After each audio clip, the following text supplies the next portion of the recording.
एक डिस्क्लेमर, ये video facts और डेटा पे बेस्ड एनालिटिकल ब्रेकडाउन है, कोई रैंडम ओपिनियन या रैंट नहीं है। सो होल्ड योर हॉर्सेस, पहले पूरा वीडियो देखें, फिर अपनी जजमेंट बनाएं। आज बात करते हैं भारत के एक ऐसे खजाने की जो सच पूछें तो दुनिया की नजरों से लगभग छिपा हुआ है।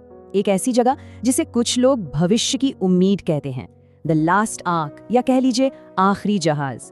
नाम है ग्रेट निकोबार। इसकी हवा में कुछ बहुत ही खास है। जानते हैं यहाँ का एयर क्वालिटी इंडेक्स यानी AQI कितना है? सिर्फ 5। जी हाँ, 5। जरा सोचिए, दिल्ली जैसे शहरों में जब ये 500 के पार चला जाता है तो 5 का मतलब क्या हुआ? इसका मतलब है जन्नत जैसी हवा।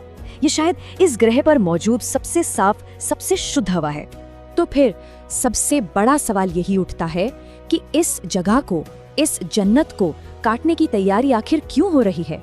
अच्छा, तो इस सवाल का जवाब जानने से पहले हमें ये समझना होगा कि ग्रेट निकोबार में आखिर दांव पर लगा क्या है।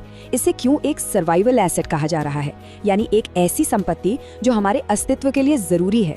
सबसे पहले तो जैसा हमने देखा, यहाँ की हवा, यहाँ का AQI कंसिस्टेंटली 5 से 8 के बीच रहता है। सोच कर देखिए, जब हमारे शहरों में सांस लेना तक मुश्किल हो जाता है, जब आंकड़ा 300-400 पार कर जाता है, तब ऐसी हवा की तो हम कल्पना भी नहीं कर सकते। ये हमारे ग्रह के फेफड़ों का एक बहुत ही कीमती हिस्सा है। और फिर है ये जगह, गैलाथिया बे। जानते हैं ये क्यों खास है? ये दुनिया के सबसे बड़े कछुए लेदरबैक टर्टल का सबसे बड़ा घर है। यहीं आकर वो अपने घोंसले बनाते हैं।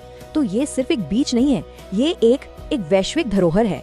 लेकिन बात सिर्फ हवा या कछुओं की ही नहीं है। इस द्वीप पर एक विशाल ट्रॉपिकल रेन फॉरेस्ट है जो एक तरह से हमारे ग्रह के लिए कार्बन सोखने का काम करता है। और यहीं पर शोम्पेन और निकोबारी जनजातियां भी रहती हैं, हजारों सालों से बाहरी दुनिया से बिल्कुल अलग थलग। इन सब वजहों को मिला दें तो समझ आता है कि ये क्यों पूरी दुनिया के लिए एक सर्वाइवल एसेट है। लेकिन अब इसी द्वीप पर एक नई और बहुत बड़ी ताकत आ रही है। एक ऐसा प्रोजेक्ट जिसकी लागत है 72,000 करोड़ रुपए। 72,000 करोड़ रुपए। ये रकम एक बहुत बड़े ट्रांसशिपमेंट पोर्ट प्रोजेक्ट के लिए है। मतलब एक ऐसा बंदरगाह जहां बड़े बड़े जहाज अपना माल उतार चढ़ाव करेंगे।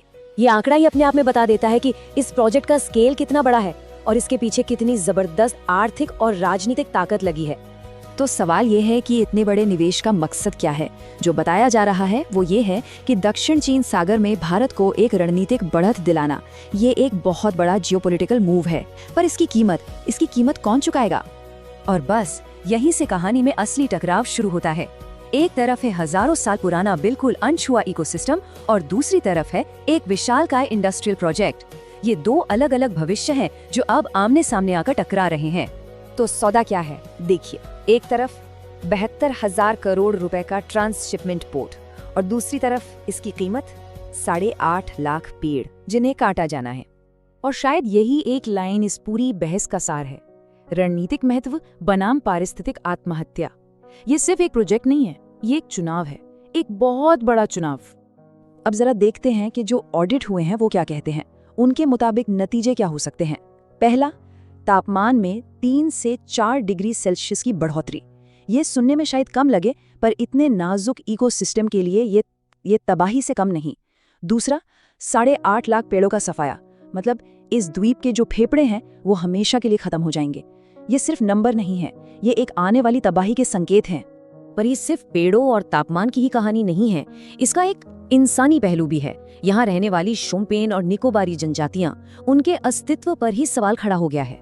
सोचिए, वो हजारों सालों से दुनिया से कटे हुए हैं। उनके शरीर में आधुनिक बीमारियों से लड़ने की इम्यूनिटी ही नहीं है। उनका पूरा जीवन, उनकी संस्कृति, सब कुछ दांव पर है। तो घूम फिरकर हम उसी एक सीधे लेकिन बहुत मुश्किल सवाल पर आ जाते हैं, क्या एक शिपिंग पोर्ट एक पूरे इकोसिस्टम की कीमत पर बनाया जाना चाहिए? इस पूरी चर्चा के आखिरी हिस्से में आइए जरा सुरक्षा की कीमत को समझते हैं और ये भी कि सुरक्षा का असल मतलब होता क्या है। इसे एक तरह की बैलेंस शीट की तरह देखिए। एक तरफ है राष्ट्रीय सुरक्षा से होने वाले फायदे, जैसे एक स्ट्रेटेजिक पोर्ट, जियोपॉलिटिकल असर और आर्थिक विकास, और दूसरी तरफ है प्राकृतिक सुरक्षा का नुकसान, और ये नुकसान बहुत भारी है। कार्बन सोखने वाला पूरा का पूरा जंगल, दुनिया की सबसे बड़ी कछुआ सेंचुरी और प्राचीन जनजातियों का वजूद। और यही हमें अपने आखिरी और शायद सबसे जरूरी सवाल पर लाकर खड़ा करता है। नेशनल सिक्योरिटी के लिए कितनी नेचुरल सिक्योरिटी की कुर्बानी दी जा सकती है? ये एक ऐसा सवाल है जिसका जवाब सिर्फ ग्रेट निकोबार का नहीं बल्कि शायद हमारे पूरे ग्रह का भविष्य तय करेगा। Thanks for watching. Please like, share and subscribe for more. Jai Hind, Khuda Hafiz.